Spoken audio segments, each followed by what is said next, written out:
आपण थर्ड युनिटची रिव्हिजन बघणार आहोत, that is unit testing. First point is that unit testing. So in first two lectures we already know what is unit testing. Then also I'll give a review for that. First one is unit testing. What is mean by unit testing? Unit testing म्हणजे काय की एखादा programme तुम्ही जेव्हा बनवता किंवा तुम्ही एखादा सॉफ्टवेअर बनवता तेव्हा तो सॉफ्टवेअर ऍज अ होल तुम्ही एकदाच बनवत नाही. तुम्ही त्या सॉफ्टवेअरला पार्ट्स मध्ये किंवा मॉड्यूल्स मध्ये क्लस्टर मध्ये डिवाइड करता.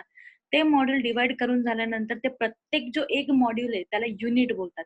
आता युनिट टेस्टिंग म्हणजे काय की जसं जसं तुम्ही मॉड्यूल्स बनवता तसे तसे ते मॉड्यूल्स टेस्ट होत जातात. की पूर्ण प्रोग्राम आपण किंवा पूर्ण सॉफ्टवेअर एकाच वेळेस आपण नाही करू शकत टेस्ट किंवा नाही बनवू शकत. ठीक आहे. जसं Amazonची समजा वेबसाईट आहे मला बनवायची. जेव्हा मी Amazonचं ऍप्लिकेशन बनवेन तेव्हा खूप सारे त्याच्यात कंटेंट असतात, क्लोथ्स असतात, ऍक्सेसरीज असतात, डेली ग्रोसरी असतात, तर असे वेगवेगळे मॉड्यूल्स असतात. आता जेव्हा मी क्लोथ्सचं बनवेन तेव्हा मी फक्त आणि फक्त क्लोथ्सवर फोकस करेन आणि पूर्ण त्याचा मॉड्यूल बनवेन आणि त्याला टेस्ट करेन. म्हणजे तो एक मॉड्यूल किंवा तो एक युनिट म्हणजे तुमची युनिट तुमच्या सॉफ्टवेअरचा एक युनिट आहे. तर युनिट टेस्टिंग मध्ये काय होतं की तुमचे सॉफ्टवेअरला डिवाइड केलं जातं आणि ते मॉड्यूल्स तुमचे टेस्ट केले जातात. आता हे टेस्ट करत असताना खूप साऱ्या व्हॅल्यू आपण लक्षात घेतो. फर्स्ट त्याच्यात असतात स्टब आणि driver. What is mean by stub? Stub म्हणजे तुमच्या प्रोग्रामचे डमी प्रोग्राम्स असतात आणि driver is nothing but your main program. पण तो काय करतो, तो टेस्ट करतो प्रत्येक कंपोनेंट त्याचा वर्क होतोय की नाही किंवा कुठल्या टेस्ट केसेस जनरेट करायच्यात आणि कोणत्या टेस्ट करायच्यात म्हणजे तुमचे ड्रायव्हर्स असतात. आता मॉड्यूल्सला डिवाइड करतो किंवा क्लस्टर. क्लस्टर म्हणजे काय की तुमचा same it is a combination of खूप साऱ्या गोष्टी किंवा खूप सारे स्टेटमेंट ज्या सेम आहेत ते म्हणजे तुमच्या क्लस्टर मध्ये असतात.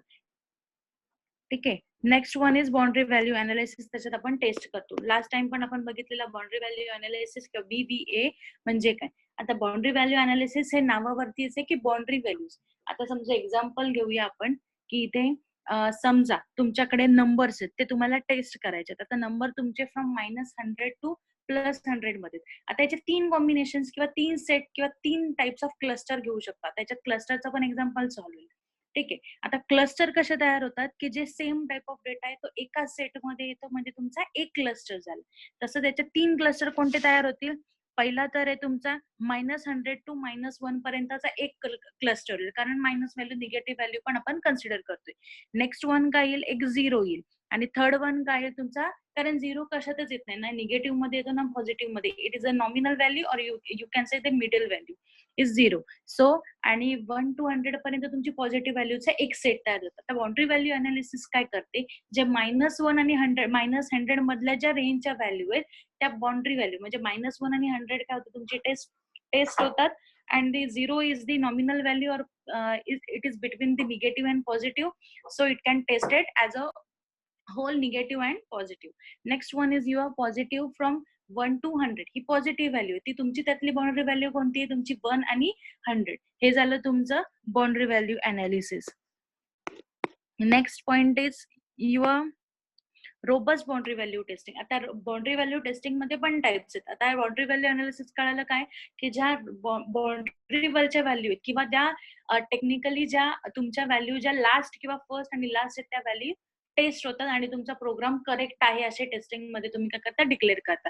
Same in that robust boundary value testing मध्ये याच्यात व्हेरिएबल्स घेतो आपण, वेगवेगळे व्हेरिएबल्स घेतो आणि त्याच्यात काय करतो आपण फॉलोइंग स्टेटमेंट्स जे आहेत ते आपण काय करतो टेस्ट करतो. आता याच्यात तुम्ही बघू शकता इथे एक्झाम्पल आहे. आता इथे काय घेतले 3 व्हेरिएबल्स घेतलेत XYZ टू बी टेस्टेड जे टेस्ट करायचे. त्यांची रेंज आहे फ्रॉम X ची रेंज आहे 0 to 100, Y ची रेंज आहे 20 to 60 आणि range of Z is your 80 to 100. आता तुम्ही इथे चेक करू शकता ही जी लाईन आहे इथे बघतोय आपण ह्याच्यात व्हॅल्यू घेतो आपण. नॉमिनल व्हॅल्यू म्हणजे काय की त्यांची जी मिड टर्म तुम्ही जे बोलता ते म्हणजे तुमची नॉमिनल व्हॅल्यू आहे. आता मिनिमम मायनस मिनिमम आणि मिनिमम प्लस अशा 3 वेगवेगळ्या व्हॅल्यू आपण काय घेतोय टेस्ट करायचे आता. ठीक आहे. आता पहिले तर आपण लिहूया नॉमिनल व्हॅल्यू. नॉमिनल व्हॅल्यू आता 0 to 100 मध्ये नॉमिनल व्हॅल्यू म्हणजे तुमचा मिड पॉइंट काय जसं आपण रेंज मध्ये घेतो तो 0. आता मग अशा एक्झाम्पल मध्ये बाउंड्री व्हॅल्यू मध्ये आपण 0 घेतलेलं. आता 0 to 100 मध्ये कुठली middle value is simple as that 50. Same for the y ची कोणती नॉमिनल व्हॅल्यू आहे 20 आणि 60 मधला मिड पॉइंट आहे 40. सेम तुमची 80 टू 100 मधली तुमची मिड पॉइंट आहे 90. This is your nominal value. ठीक आहे. Then again next one is minimum minus. आता 0 आणि 100 आपण एक्स ची व्हॅल्यू बघतो. 0 आणि 100 मधले निगेटिव्ह मायनस केलं 0च्या. आता ही तुमची minimum value. 0 is your minimum value, 100 is your maximum value. ठीक आहे. आता मिनिमम व्हॅल्यू 0 ची मिनिमम व्हॅल्यू म्हणजे minimum minus 0 minus 1 is your -1. ठीक आहे. Same for the minimum value for आणि नंतर काय त्याच्यात y ची मिनिमम व्हॅल्यू काय 20 20 minus 1 is 19. Same for the z 80 minus 1 is 79. Next minimum value. आता minimum value is your actual minimum value, lower value. आता 0 आणि 100 मधली लोअर व्हॅल्यू कोणती तुमची 0. सेम फॉर द y 20 आणि 60 मधली मिनिमम व्हॅल्यू आहे 20. Next one is the range of the 80 to 100. It is minimum value is your 80. So minimum value आपल्याला कळाली. Next one is your minimum plus. आता minimum plus म्हणजे काय 0 plus 1 is your 1. Next y for y 20 plus 1 is your 21. Next for the z 80 plus 1 81. This is for the your minimum minus minimum and minimum plus. Nominal value तर आपल्याला जो mid term आहे किंवा mid point आहे तो म्हणजे तुमची nominal value. Same खाली काय मॅक्झिमम मायनस. आता हे झालं फक्त तुमची मिनिमम व्हॅल्यू जी तुम्ही टेस्ट करणार आहात. हे एवढ्या टेस्टिंग तुम्हाला मिनिमम व्हॅल्यूच्या करायच्या. सेम फॉर द मॅक्झिमम साठी काय करणार तुम्ही मॅक्झिमम -1. आता मॅक्झिमम व्हॅल्यू कुठली तुमची पहिली एक्स ची 100 किंवा कारण 0 टू 100 पर्यंत म्हणजे तुमची 100. आता maximum -1 100 - 1 is your 99. Next one is for y 60 60 ची 60 - 1 is your 59. Next for the 100 same 99. Next one is maximum. Maximum value is your upper value of your given range. ठीक आहे. सो काय 0 टू 100 मध्ये max आहे 100. Same for the next y for the 60. Next one is 100. Next is maximum plus. आता maximum plus काय 100 plus 1 is your 100 plus 1 is your 101. 60 plus 1 61. 60 plus 1 61. Next one 100 plus 1 is your 101. This is your the robust boundary value testing. आणि ह्या boundary value testing केल्यानंतर तुम्हाला तुमच्या प्रोग्रामची actual value किंवा actual जे एरर्स आहेत ते सॉल्व्ह करायला मदत होते. नेक्स्ट इज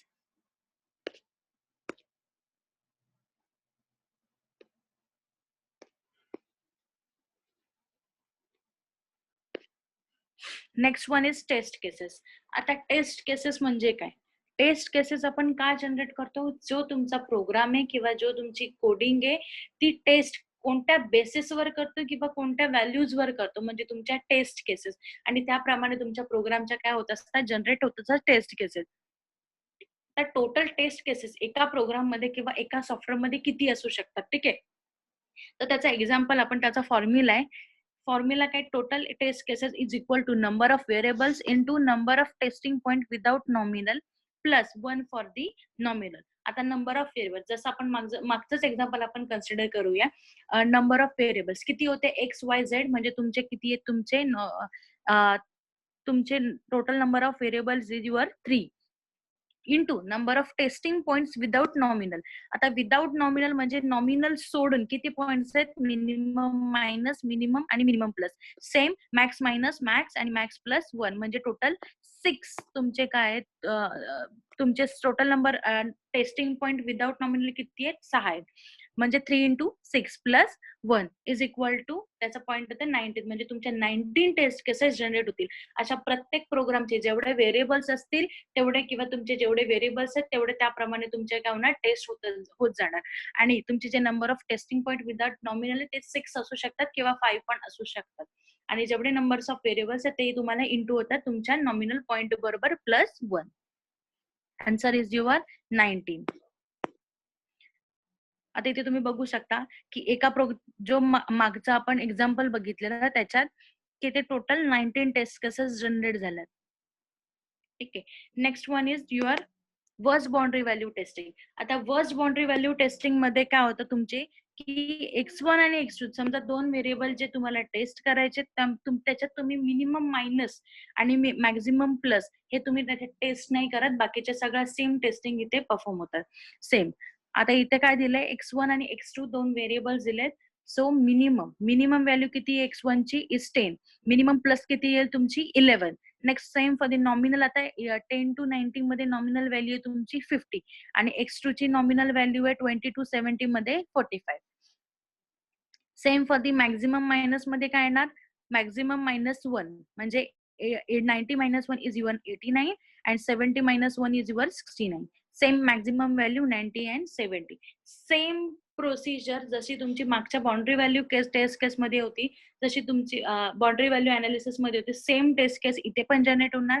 आता ह्याच्या टेस्ट केसेस कसा जनरेट होणार, तर तुमच्या किती टोटल पॉइंट ऑफ तुमची किती नॉमिनल व्हॅल्यू किंवा किती मॅक्झिमम व्हॅल्यू घेतो ते इंटू तुमचे नॉमिनल व्हॅल्यू टेस्ट होते. टेस्ट केसेस जनरेट होतात. आता minimum plus nominal minus maximum minus आणि मॅक्स म्हणजे total 5 to 5 your total test cases generate will be 25. आता ह्या टोटल 25 टेस्ट केसेस कशा जनरेट होतात ते आपण बघूया. ठीक आहे. First one is test case. Column करायचे आपल्याला दोन, टेस्ट केस आणि व्हेरिएबल्स. ठीक आहे. आता टेस्ट केस 1 मध्ये काय टेस्ट होणार, 10 म्हणजे minimum value x1 and minimum value for the x2 म्हणजे 10 आणि 20. Test case number 2 is your minimum value 10, minimum value is remain 10 till 10 at the end of the 70. Minimum value is your 10 and maximum value will be your 21. Same into all test cases will be like test cases generate will be 25. Next one, special value testing. आता special value testing म्हणजे काय, आपण प्रत्येक testing आपण करताना क्वालिटीचा विचार करतो. ठीक आहे. आता स्पेशल व्हॅल्यू टेस्टिंग मध्ये काय होतात, तुमची जी पूर्ण प्रोसिजर आहे किंवा तुमचं पूर्ण जे सॉफ्टवेअर आहे ती फंक्शनल रिक्वायरमेंट त्याच्यात टेस्ट होतात. फंक्शनल रिक्वायरमेंट म्हणजे काय, फंक्शनल रिक्वायरमेंट म्हणजे जे तुमचे फीचर्स आहे, जे तुमच्या रिक्वायरमेंट्स आहेत कस्टमरच्या, त्या कस्टमरच्या रिक्वायरमेंट जे फीचर्स तुम्ही प्रोव्हाइड करणार आहात ते फीचर्स करेक्टली वर्क होत आहेत की नाही, म्हणजे तुमची special value testing. Next one is random testing. Random testing is also call as the monkey testing. आता रॅन्डम टेस्टिंग म्हणजे काय, आता आपण आता बघत होतो की minimum value, nominal, minimum, max, maximum या व्हॅल्यू आपण काय करत होतो, टेस्ट करत होतो, का तर तुम्हाला करेक्ट आउटपुट यायला पाहिजे म्हणून. ठीक आहे. आता रॅन्डम व्हॅल्यू टेस्टिंग मध्ये काय होतं, की एक बंच ऑफ डेटा असतो किंवा bunch of test cases generate केलेले असतात. त्याच्यातून तुम्ही काय करता, एक रॅन्डम व्हॅल्यू चॉईस करता आणि त्या रॅन्डम व्हॅल्यू करून तुम्ही जर ती टेस्ट केस, आता समजा माझ्याकडे टेस्ट केसेस 1 to 50 पर्यंत माझ्याकडे टेस्ट केसेस आहेत. ठीक आहे. तर त्या टेस्ट केसेस मधून समजा मी 5, 11, 20 अशा टेस्ट केसेस घेणार आणि त्यांना टेस्ट करणार. जर त्या टेस्ट केसेस करेक्ट आल्या तर तुमच्या ओव्हरऑल पूर्ण सिस्टीम किंवा तुमचा जो सॉफ्टवेअर आहे तो करेक्ट आहे. पण ही टेस्टिंग करत असताना इथे क्लस्टर्स क्रिएट करतात, म्हणजे एका सेम टाईप ऑफ डेटा तुम्ही एका बंच मध्ये स्टोअर करता आणि त्या स्टोअर केलेल्या सेम टाईप ऑफ डेटा मधून तुम्ही टेस्ट करता, रॅन्डमली टेस्ट करता. जे डिफरंट टाइप्स ऑफ डेटा आहे ते तुम्ही त्याच्यात टेस्ट करू शकत नाही, कारण different type of data is given the different data types. ठीक आहे. सो सेम क्लस्टर एक क्रिएट केला असतो, त्या क्लस्टर मधून तुम्ही काय करता, डेटा रॅन्डम डेटा चॉईस करता आणि ती टेस्ट केसेस तुम्ही जनरेट करता. जर ती टेस्ट केसेस जर करेक्ट असेल तर तुमचा होल डेटा काय करेक्ट आहे. Is also called as a monkey testing. Next one is equivalence class testing. आता इक्विव्हॅलन्स क्लास टेस्टिंग कधी यूज करतात, जेव्हा तुम्हाला ऍक्युरेट आणि एक्सपेक्टेड रिझल्ट जेव्हा पाहिजे असेल तेव्हा तुमची इक्विव्हॅलन्स क्लास टेस्टिंग होते. Next one is edge testing. आता एज टेस्टिंग म्हणजे काय, प्रत्येक वेळेला क्वालिटी अश्युरन्स ही प्रोव्हाइड आपल्याला करायचं, क्वालिटी तुम्ही देताय किंवा मी अश्युअर करतो की क्वालिटी द्यायची. ठीक आहे. तुम्ही प्रत्येक कस्टमरला बोलता, पण ती क्वालिटी कधी अश्युरन्स तुम्ही कम्प्लीट होईल, जेव्हा तुमचा जो सॉफ्टवेअर त्याच्यातले सगळे एरर्स जेव्हा डिलीट होतील किंवा तुम्ही ते सॉफ्टवेअर एरर्स किंवा डिबगिंग प्रोसेसमध्ये तुम्ही जेव्हा करेक्ट कराल तेव्हा तुम्ही बेटर क्वालिटी सॉफ्टवेअर कोणाला देऊ शकता, तुमच्या कस्टमरला देऊ शकता. तर जे एज टेस्टिंग कधी परफॉर्म होते, जेव्हा डिबगिंगची प्रोसेस जेव्हा चालू असेल तेव्हा एज टेस्टिंग मोस्टली प्रोव्हाइड होते. एक्झाम्पल, समजा माझ्याकडे मी समजा 80 to 90 वर्कर्स किंवा एम्प्लॉई माझ्या एका कंपनीमध्ये काम करू शकतात किंवा एका प्रोसेसवर किंवा त्या एका मॉड्यूलवर काम करू शकतात. अशी माझी रिक्वायरमेंट होती किंवा माझी प्रोसिजर आहे. पण त्याच वेळेस समजा 200 एम्प्लॉईज वर्क करतायत आणि त्या प्रोसेसला माहितीच नाही की 200 एम्प्लॉईनी लॉग इन केलं किंवा ते वर्क करतात. ही जी प्रोसेस आहे, हे जे एम्प्लॉई आहेत, ते कधी तुम्ही फाइंड आउट करू शकता, जेव्हा तुम्ही एज टेस्टिंग करता डिबगिंग मध्ये तेव्हाच. म्हणजे जेव्हा ही टेस्टिंग नॉर्मली डिबगिंग मध्ये होते आणि हे फाइंड आउट करायला होते की किती वर्क, आता या एक्झाम्पल मध्ये की किती वर्कर्स त्या ऍट अ टाइम तिथे काम करतात. It's called edge the edge testing. Next one is decision tables. What is mean by decision tables? Decision tables म्हणजे तो डिसाइड करतो की डिसिजन्स किंवा त्या पॉइंटला कोणते डिसिजन घ्यायचे. जसं तुम्ही हे बघितलं असेल तुमच्या डेटा डिजिटल इलेक्ट्रॉनिक्स मध्ये बघितलं असेल, तुमचे जे टेबल्स होतात म्हणजे ऑर टेबल, ऑरचे टेबल्स किंवा अँडचे ट्रूथ टेबल्स जसे बघितले तशा व्हॅल्यू इथे काय करतो आपण ट्रू आणि फॉल्स मध्ये. Can computer knows only the machine language that is binary language is 0 and 1 मध्ये. ठीक आहे. जेव्हा तुमची पल्सेस किंवा तुमचे बिट्स जेव्हा ऑन असतात तेव्हा तुमची व्हॅल्यू ट्रूथ असते आणि ऑफ असतात तेव्हा तुमची व्हॅल्यू फॉल्स असते. तसंच सेम डिसिजन टेबल्स मध्ये आपण ट्रूथ आणि फॉल्स किंवा 0 आणि 1 मध्ये तुमची डेटा व्हॅल्यू एक्सेप्ट करायचा की रिजेक्ट करायचा डेटा ते दाखवतो. ठीक आहे. आता एक्झाम्पल डिसिजन कशा बेस्ड वर घेतात त्याचं आपण एक्झाम्पल बघूया. समजा मला ट्रेननी कुठेतरी प्रवास करायचा आहे. ठीक आहे. तर माझे व्हॅल्यू काय असेल, एकतर माझ्या ट्रेन्स फ्रॉम म्हणजे मला कुठून कुठून जायचंय आणि ट्रेन्स टू म्हणजे मला कुठपर्यंत जायचे, असे 2 ऑप्शन्स असतात. ठीक आहे. आता इथे तुम्ही बघू शकता. आता ट्रेन्स फ्रॉम, आता माझ्याकडे 3 व्हॅल्यू आहेत, समजा 3 कंडिशन्स आहेत. ठीक आहे. आता ट्रेन्स फ्रॉम फर्स्ट कंडिशन माझी जी आहे ही. ठीक आहे. ट्रेन्स फ्रॉम व्हॅल्यू काय माझी ट्रान्सफॉर्म. मी जर समजा एक्झाम्पल मी खेडमध्ये किंवा XYZ पोझिशन मध्ये आणि PQR मध्ये मला पोहोचायचं. ठीक आहे. किंवा खेड टू मुंबई मला जायचंय. जर मी खेडवरून ट्रेन मध्ये बसलीच नाही म्हणजे फॉल्स. ट्रेन्स टू आणि जर मी पण तिथे मुंबईला कुठे पोहोचली तरी कंडिशन करेक्ट आहे का? नाही. कारण मी जर ट्रेनमध्ये बसलीच नाही तर मी त्या स्टेशनवर जाणारच नाही. म्हणजे तुमचे ट्रेन्स बटन इज फॉल्स. कारण ही कंडिशन चुकीची. सेम सेकंड एक्झाम्पल बघूया आपण.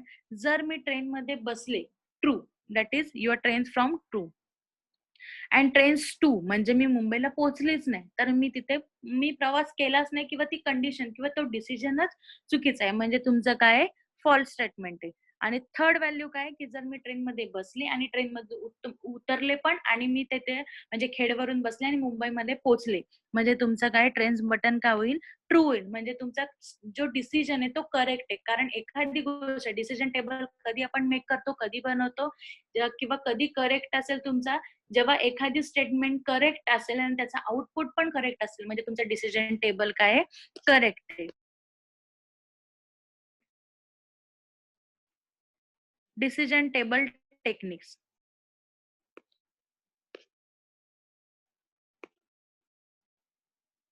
मध्ये ह्या 3 समजा केसेस असतील की generate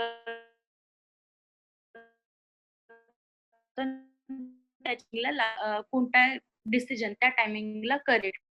next one is cost आणि फॉल्स मध्ये किंवा एका तुम्ही बोलू शकता, फ्लो मध्ये तुम्ही दाखवू शकता. आता कॉज इफेक्ट ग्राफिंगच्या नावाचे कॉज इफेक्ट ग्राफिंग म्हणजे काय की जे त्याचा इफेक्ट काय होतो म्हणजे तुमची कॉज इफेक्ट ग्राफिंग. ठीक आहे. आता समजा इनपुट सेल, ठीक आहे, ए बी. जर आता effect answer is like your C. ठीक आहे. आता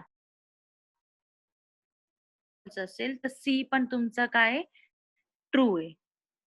म्हणजे 1 प्लस आता इथे आपण अँड ऑपरेशन बघतोय की 1 प्लस 1 इंटू इज ऑल्सो 1 आणि मध्ये काय करतो आपण इंटू करतो तेव्हा जेव्हा तुमचं आन्सर काय असतं 0 असतं. ठीक आहे.